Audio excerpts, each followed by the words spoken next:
Est-ce que j'ai eu de la misère à dormir cette nuit? Non, j'ai très bien dormi, mais la veille, par exemple, déjà, je commençais à sentir l'émotion. Juste hier matin, de fermer pour l'avant-dernière fois mon ordinateur, je me suis retrouvée seule.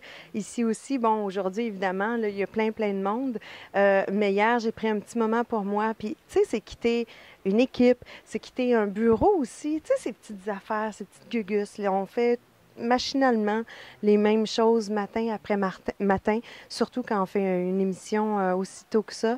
Ça m'a fait penser au moment où j'ai quitté Clin d'œil aussi, tu sais, puis il me reste une petite boîte à la maison, puis là, je vais avoir ma petite boîte énergie, ma petite valise de travail aussi.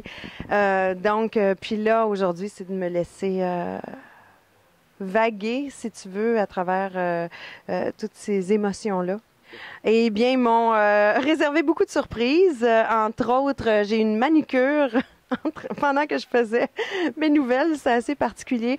Un massothérapeute aussi qui est venu et c'était au bon moment parce que juste avant, j'avais eu des témoignages de jeunes garçons de 12 ans qui n'ont connu que notre émission de radio, qu'un petit gars de 20 ans qui également a suivi toutes les émissions.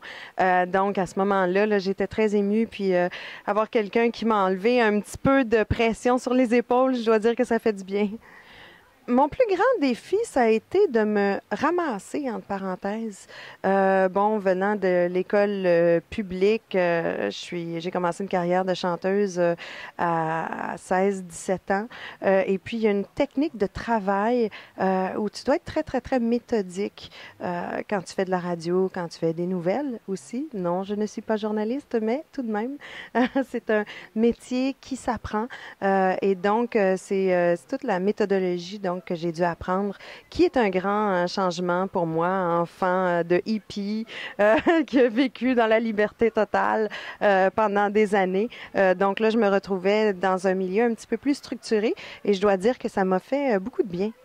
Mais mes plus beaux souvenirs, c'est les gens que j'ai côtoyés, en fait. C'est sûr que j'ai eu un tuteur avec l'aide de Pierre qui m'a offert, si tu veux, qui m'a montré sa passion de la radio, mais plein de grands également des communications.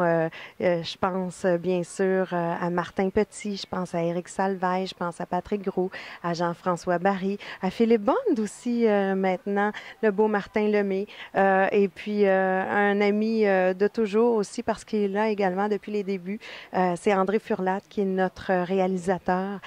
Donc entre André et Pierre et moi, on est les seuls, les autres ont tourné, sont allés vers d'autres cieux, si tu veux, et d'autres engagements, mais nous, on est toujours restés. Ce qui va me manquer le plus, c'est l'équipe. Pas seulement l'équipe ici en studio, mais ceux qui sont à l'extérieur du studio et qui font ce qu'est Astral. Pour moi, Astral, c'est vraiment une des plus belles compagnies au Québec pour laquelle tu peux travailler. Donc, une belle famille. Et puis, j'étais très fière d'en faire partie.